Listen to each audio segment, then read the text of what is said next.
ساعت حوالی 2 شب بود که صدای ضربه کلاش به گوش رسید. همچنین در ضمن صدای انفجار نارنجک.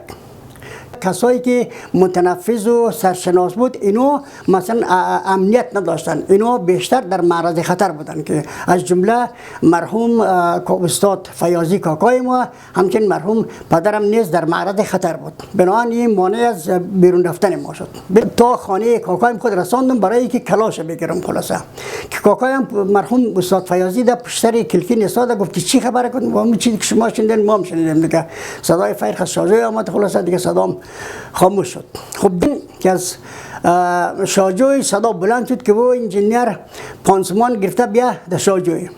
همین بود که ما با مرحوم کاکای انجینیر پانسمان گرفته در محل حادثه رفتیم. خلاصه موتر گاز از روبروی ما در طرف بازار وارد میشه. بالاخره اینا دیدیم که برادرای چلواختی ماست. اینا ما اشاره کرد از موتر پایین شدیم. خلاصه رفتیم اینجا دیدیم که 2 دانه به حساب لاش در داخل گاز افتاده. امیر خمینا رو خوابانده. گفت که میدی خود اینا اشاره کرد که میدی از بین رفته، فقط تنها همسر زنده مانده. در این حالت دیگه من پایان خدایی شل شد و خلاصه افتادم روی زمین. بسم الله الرحمن الرحیم. سلام و عرض ادب و ارادت خدمت برادران عزیز و خواهران گرامی اقوام محترم و معظم و سرفراز آل پشی. امید است که جور و صحتمند بوده و در کنار فامیلای نجیبتان لحظات شیرین را در حال سپری باشد. دوستان با اجازه شما میخوام بپردازم به داستان و شرح داستان شهید مدیر محمد انور. خب منطقه ناآرام بود. در بعض مواقع در منطقه جنگ های بین گروهی نیز به وقوع می پیوست و که مدت ها ادامه می یافت و بعضا قتل های فردی و دست جمعی نیز صورت می گرفت. چنانچه قبل از این حادثه در قابجوی یک شب بالای یک خانه یوریش میبرند و به تعداد 11 نفر از مرد و زن و از طفل و بزرگسال را بدون موجب قتل عام میکنند. در منطقه قتل و قتال به یک امر عادی تبدیل گردیده بود. مردم به کلی با وحشت و دهشت خو گرفته بود، چون به صورت همیشه و مستولی در منطقه دهشت وجود داشت. خب داستان قتل مرحوم مدیر انور از این قرار است. ساعت حوالی 2 شب بود که صدای ضربه کلاش به گوش رسید. همچنین در ضمن صدای انفجار نارنجک. چنانچه عرض شد خدمت شما که منطقه ناامن بود، دهشت و وحشت در منطقه فراگیر بود. خب همه گوش‌دواز بود که در هر لحظه یک اتفاقی در منطقه رخ می‌دهد.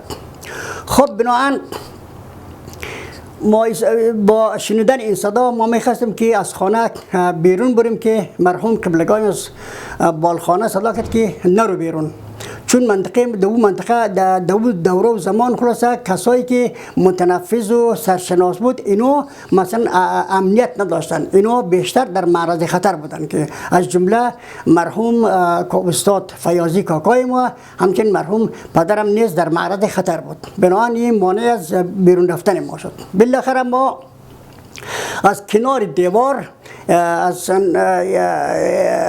تا خانه کاکایم خود رساندم برای اینکه کلاش بگیرم. خلاصه که کاکایم مرحوم استاد فیاضی در پشت سر کلکی نشسته، گفت چی خبره کن؟ ما چیزی که شما شنیدین ما هم شنیدیم دیگه.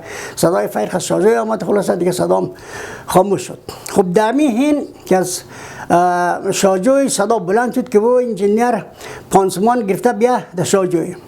همین بود که ما با مرحوم کاکای انجینیر پانسمان گرفته در محل حادثه رفتیم. خلاصه در اینجا که رفتیم دیدیم که امی اهالی گرتوپیشه منطقه همه جمعن در اینجا.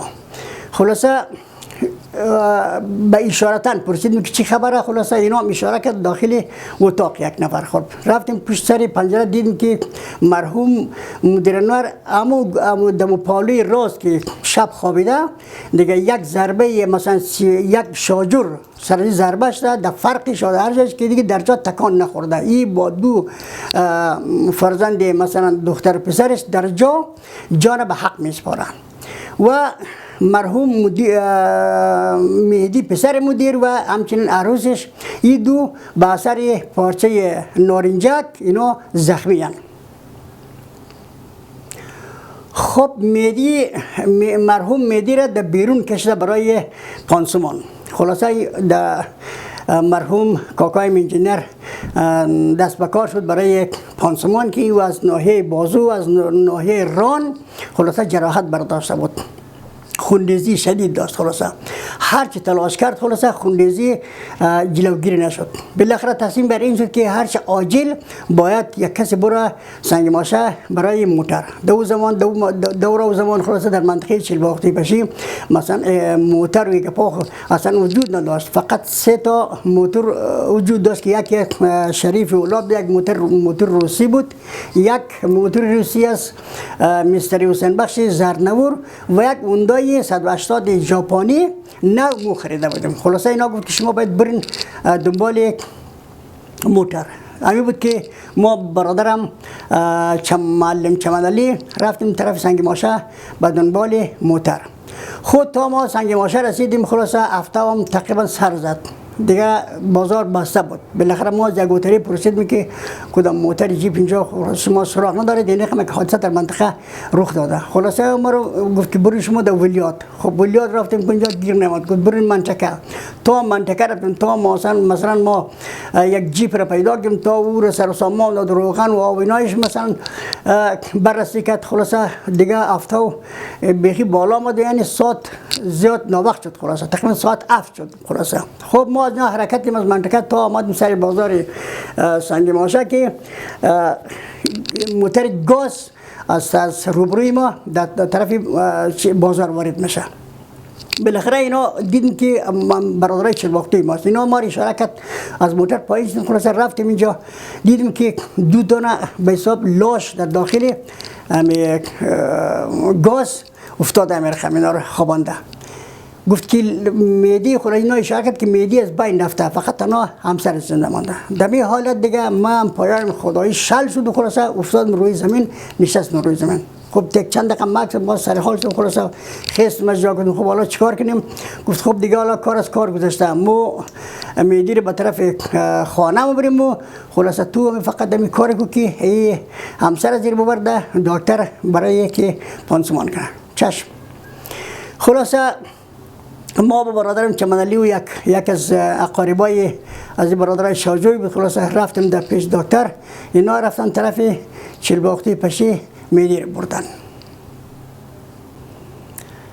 خب ما تا ساعت 2 بعد از ظهر اینجا بودیم پاروی مریض تا اینکه دکتر گفت که دیگه شما مرخصین، این باید بستری باشد اینجا. خلاصه پیش ما بر ما اجازه داد. خلاصه ما با برادرم چمنالی آمدیم به طرف خانه دیگه. در سر مثلا دفن مدیر و مثلا از مهدی هم نبودیم. خلاصه اینا دیگه ما تا خانه آمدیم دیگه بسیار روز ناوقت شده بود. خب فردای آن روز دیگه تجمعات مردم در منطقه شروع شد به ارتباط موضوع. خب یک روز 2 روز تا اینکه روز سیوم قرار بر این شد که همه اهالی چلباختی پشی خلاصه مرد باب باید در مکتب حاضر باشن و در یک روز معین. خلاصه اینا همه باید از زیر قرآن رد شوند با منظور این که نیت این که خلاصه هیچ کس از قاتل دفاع نکند. هر کس که مثلا قاتل شناخته شد کسی دیگه حق ندارد که از قاتل دفاع کند. این رد شدن از زیر قرآن فقط به همین منظور بود.